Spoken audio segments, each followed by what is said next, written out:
আজকে আমরা যে বিষয়টা নিয়ে কথা বলছি সেটা হলো ডক্টর মোহাম্মদ ইউনূসের পড়া জুলাই ঘোষণাপত্র। আমাদের হাতে এর পুরো টেক্সটাই আছে, মানে যমুনা টিভির ইউটিউব ভিডিও থেকে পাওয়া। তো আমরা বোঝার চেষ্টা করব এর মূল কথাগুলো কি, কোন প্রেক্ষাপটে এটা এলো, আর ভবিষ্যতের জন্যই বা কি ইঙ্গিত আছে এতে। চলুন একটু গভীরে যাই। হ্যাঁ, এটা নিয়ে আসলেই আলোচনা হওয়া দরকার। মানে বাংলাদেশের সাম্প্রতিক যে বড়সড় রাজনৈতিক পটপরিবর্তন হলো, তারপর জাতির সামনে আসা একটা গুরুত্বপূর্ণ দলিল বলা চলে। এর ভাষা, এর পেছনের ইতিহাস, ভবিষ্যতের কথা সবকিছু একটু খুঁটিয়ে দেখা প্রয়োজন। ঘোষণাপত্রের শুরুতেই দেখছি বাংলাদেশের স্বাধীনতার যে মূল ভিত্তি, মানে সাম্য, মানবিক মর্যাদা, সামাজিক সুবিচার, এগুলোর কথা আবার মনে করিয়ে দেওয়া হয়েছে। কিন্তু তারপরই বলা হচ্ছে বিভিন্ন সময়ে এই আদর্শগুলো থেকে দেশ কিভাবে সরে গেছে। যেমন ধরুন ৭২-এর সংবিধান তৈরির প্রক্রিয়ার কিছু দুর্বলতার কথা বলা হয়েছে, আর তৎকালীন আওয়ামী লীগ সরকারের কিছু কাজ, বিশেষ করে একদলীয় বাকশাল ব্যবস্থা চালুর বিষয়টাও উল্লেখ করা হয়েছে। ঠিক, এখানে একটা জিনিস খেয়াল করার মতো, ঘোষণাপত্রটা কিন্তু একটা ঐতিহাসিক ধারা দেখাচ্ছে। শুধু বাকশাল না, এটাকে দেখানো হচ্ছে স্বাধীনতার আকাঙ্ক্ষা থেকে একটা বিচ্যুতি হিসেবে। এরপর আবার ৭৫-এর ৭ই নভেম্বরের সিপাহী জনতার বিপ্লব, ৯০-এর স্বৈরাচার বিরোধী আন্দোলন, এগুলোর কথাও আনা হয়েছে।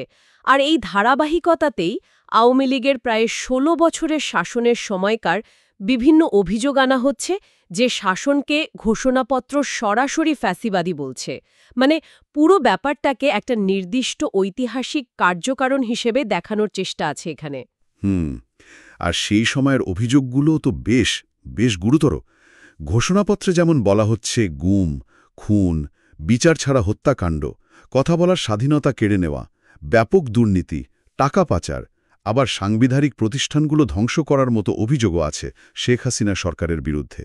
৩টি জাতীয় নির্বাচনকে তো সরাসরি প্রহসনের নির্বাচন বলা হচ্ছে। হ্যাঁ, এবং ঘোষণাপত্রের ভাষ্য অনুযায়ী এই সব কিছুর ফলেই নাকি জনগণের মধ্যে একটা তীব্র ক্ষোভ জমা হচ্ছিল।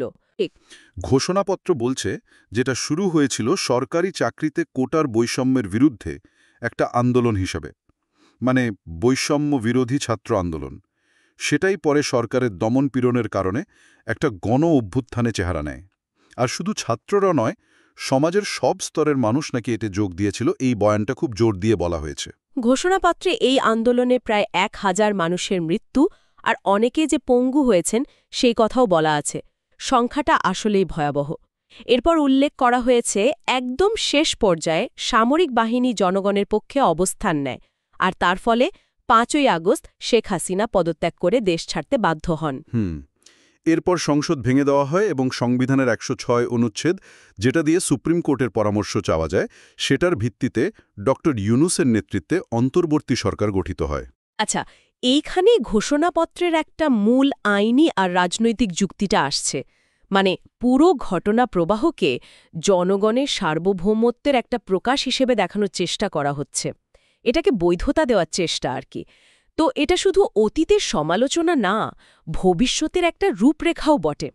যেমন ধরুন সুশাসন, অবাধ সুষ্ঠু নির্বাচন, ফ্যাসিবাদ দুর্নীতিমুক্ত সমাজ, আইনের শাসন, অর্থনৈতিক সামাজিক ন্যায় বিচার, এই আকাঙ্ক্ষাগুলো খুব স্পষ্ট করে বলা হয়েছে। হ্যাঁ, আরও কিছু নির্দিষ্ট প্রতিশ্রুতির কথাও তো আছে। যেমন গত ১৬ বছরে যেসব গুম, খুন, মানবাধিকার লঙ্ঘন, দুর্নীতি হয়েছে, সেগুলো দ্রুত বিচার, জুলাই গণঅভ্যুত্থানে যারা মারা গেছেন তাদের জাতীয় বীর ঘোষণা করা, তাদের পরিবার আর আহতদের সুরক্ষা দেওয়া, তরুণ প্রজন্মের জন্য সংবিধান সংস্কারের কথাও বলা হয়েছে। এগুলো বেশ সুনির্দিষ্ট কিন্তু। একদম। আর এর সাথে পরিবেশের বিষয়টাও এসেছে, জলবায়ুর সহিষ্ণু অন্তর্ভুক্তিমূলক উন্নয়ন। আর একটা খুব গুরুত্বপূর্ণ পয়েন্ট হল ২০২৪ সালের এই পুরো ঘটনাকে সাংবিধানিক স্বীকৃতি দেওয়ার প্রস্তাব, যেটা একটা নির্বাচিত সরকারের মাধ্যমে বাস্তবায়ন করার কথা বলা হচ্ছে। এমনকি ঘোষণাপত্রটাকে সংস্কার করা, সংবিধানের তফসিলে অন্তর্ভুক্ত করার কথাও আছে। মানে একটা স্থায়ী রূপ দেওয়ার চেষ্টা। তাহলে সব মিলিয়ে যদি দেখি, এই ঘোষণাপত্রটা আসলে বাংলাদেশের একটা কঠিন সময়ে দাঁড়িয়ে অতীতকে দেখছে, আবার ভবিষ্যতের একটা ছবি আঁকার চেষ্টা করছে। এটা একই সাথে একটা রাজনৈতিক ভাষ্য, আবার ভবিষ্যতের জন্য একটা প্রতিশ্রুতিও।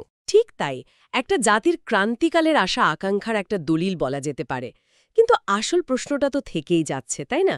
মানে এই যে এত সব বড় বড় সংস্কারের কথা, ন্যায় বিচারের কথা, জবাবদিহিতার কথা বলা হলো, এগুলো বাস্তবায়নের পথটা আসলে কতটা সহজ হবে, আর বিশেষ করে একটা গণ অভ্যুত্থানকে সাংবিধানিকভাবে স্বীকৃতি দেওয়ার বিষয়টা, এর দীর্ঘমেয়াদী প্রভাব কি হতে পারে, এগুলো নিয়ে কিন্তু সামনে অনেক ভাবতে হবে, অনেক আলোচনা হবে নিশ্চয়ই।